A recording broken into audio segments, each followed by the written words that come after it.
je me reconnais une de mes forces, et ce n'est pas pour me vanter, c'est celle d'avoir su connecter avec des rêves audacieux et de les réaliser. Par exemple, à 24 ans, j'ai fait un tour du monde de 10 mois. À 52 ans, j'ai couru un marathon de 42 km avec presque pas de préparation. Et il y a 5 ans, je suis partie pour un pèlerinage qui a duré 14 semaines. Tout ça, c'était un rêve. C'était des rêves qui se ressemblent à la base, mais qui ont trouvé différentes formes d'expression. Par exemple, lorsque j'ai fait mon pèlerinage, je suis partie pour mon pèlerinage, ce qui a sorti en premier, c'était « Je veux marcher jusqu'au bout du monde et je veux connecter avec les gens. » Et mon tour du monde à 24 ans, c'était sensiblement la même chose. Ça fait pas longtemps que j'ai fait les liens de tout ça. Alors, quelque part, j'ai un rêve d'enfant qui veut explorer le monde au complet, qui veut aller à l'autre bout du monde, qui veut connecter avec les gens. C'est pour ça que l'été passé, j'ai fait un essai pour partir avec ma voiture. J'étais confortablement installée pour dormir. Et j'ai pas aimé ça parce que je pouvais pas rencontrer les gens sur place. J'étais trop isolée, surtout quand il ne faisait pas beau. Alors quand j'ai changé cette formule en cours de route pour progresser, être moins dans la voiture, progresser moins par la conduite, mais rester plus sur place, me promener, alors ça a tout réglé. Je pouvais connecter avec les gens. Et je n'avais plus besoin de courir jusqu'à loin, loin, loin. Alors, qu'est-ce qui m'a permis de connecter à ça? Je peux vous dire que ça vient de loin. Et c'est l'art de connecter à des rêves d'enfants.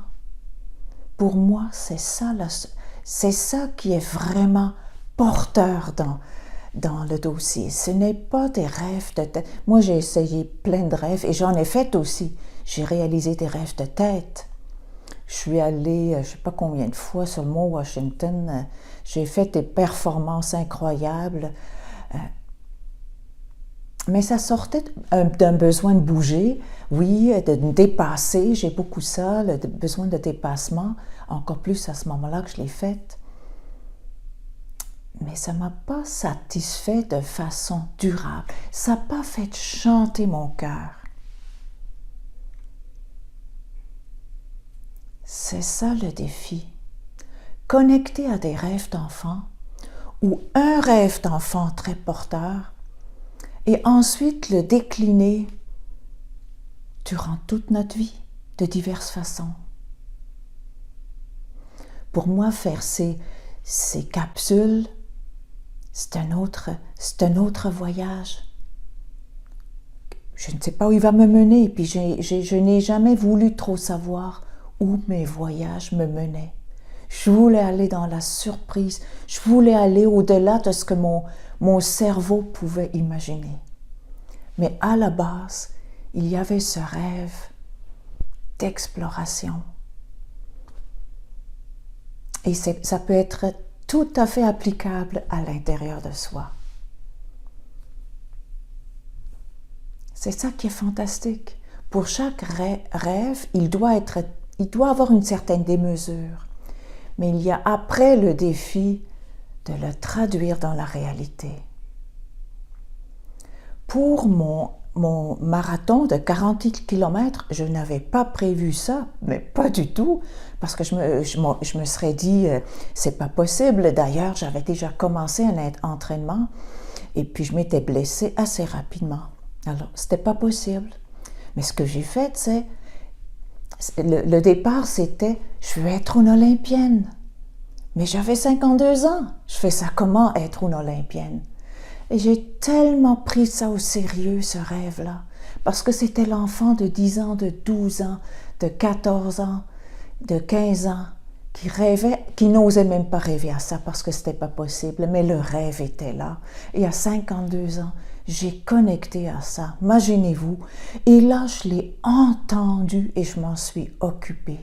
Et ça a été formidable parce que 5 semaines avant le marathon de Montréal, je me suis inscrite pour le 10 km parce que le 10 km, c'était possible. Et je ne l'ai jamais couru, là. J'avais jamais couru un 10 km, là. Le max que j'avais fait, c'était 5 et ça faisait déjà un bout de temps. Sauf que j'avais une croyance qui me soutenait dans le projet qui disait « je peux doubler ». J'ai toujours fait ça. Aussi, quand j'allais en montagne, je peux doubler. Alors, je ne me laissais pas impressionner trop par ça. Je me suis entraînée, oui, mais plus entre mes deux oreilles qu'avec mon corps. J'ai fait à peu près 5 petits entraînements. Je me suis inscrite 5 semaines avant. Et j'avais vraiment tout mis, j'avais mis épais là, tu sais, pour m'entraîner dans ma tête, toujours dans ma tête, pour que ça se passe bien, pour que ça se fasse dans la joie et dans un débordement de gratitude. J'étais tellement heureuse de m'offrir ça, d'offrir à l'enfant que j'ai été ce sentiment d'être olympienne. Et je l'avais décliné très simplement parce que je me disais, pour moi, être une olympienne, c'était rentrer en courant dans le stade. Waouh, c'est ça! Pour moi, c'était ça. Et ça a marché. Mais ça a tellement bien marché que 5 semaines plus tard, j'ai couru un 42 km à Toronto. C'était la belle folie. Mais dans ma tête, ça m'aurait dit, c'est pas possible. Mais j'ai écouté, là, la vibration de la fille. Mais je peux vous dire que le feeling d'être une olympienne, je l'ai eu à Montréal en entrant dans le stade. Je me rappelle très bien. Je ne portais plus à terre pour le dernier bout. On descendait vers l'entrée du stade. Je criais, puis je n'étais pas la seule. Je criais. Puis après, il y avait, je ne sais pas, à l'intérieur du stade, peut-être 100, 200 mètres. Je ne portais plus à terre. J'avais l'impression que je flottais. J'en parle et souvent je pleure encore. C'est fou, hein? Et ça me nourrit encore. Ça fait encore chanter mon cœur. Alors, pourquoi se priver de nos rêves? Il y a une façon de les réaliser. J'ai rencontré des gens qui étaient dépressifs, des jeunes personnes, des personnes qui avaient plein de potentiel, qui disaient « Ah, je peux pas devenir pilote » et puis qui déprimaient, puis qui étaient en dépression suicidaire.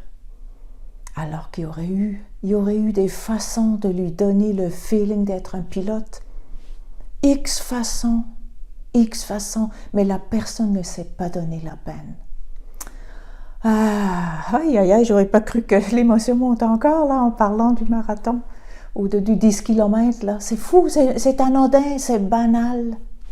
C'est banal, en apparence, mais non. Mais non, j'ai pris soin de la petite fille en moi qui n'osait pas rêver parce que c'était pas de coutume de rêver là grand comme ça. Je l'ai faite à 52 ans. Il y a peut-être, et je suis sûre qu'il y aura d'autres variations de ce rêve, que ce soit à l'intérieur ou à l'extérieur. D'autres variations où je vais triper parce que ça m'habite profondément. Et ça donne du sens à ma vie. Voilà. Je vais voir comment je peux mener ça un peu plus loin. Peut-être par une visualisation que je vais vous concocter pour une des prochaines vidéos. Mais je peux vous dire j'ai renoncé à bien des choses dans ma vie, mais cette richesse-là, cette richesse, ça transporte.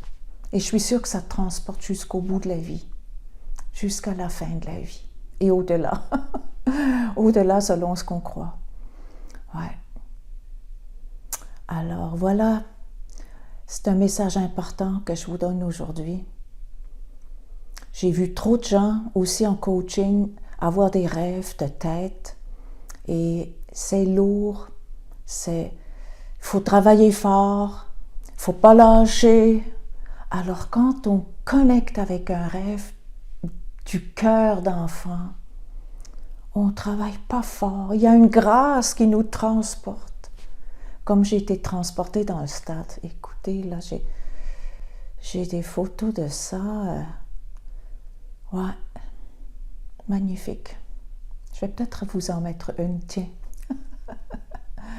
Alors voilà, c'était un peu plus long, hein? Il y a des thèmes qui valent une écoute plus longue et c'est vraiment important ce que je vous dis aujourd'hui. Je dirais que c'est le cœur aussi de mon coaching avec les gens qui m'arrivaient des fois ils étaient perdus et ils ne savaient pas ce qu'ils voulaient on a fait le chemin, on a déblayé le chemin jusqu'au cœur d'enfant. Le trésor est là.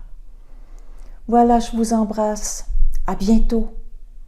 Merci si vous aimez ce que je fais. Merci de le montrer par un like. Merci de vous abonner. Merci de commenter. Merci de partager. Je vous embrasse.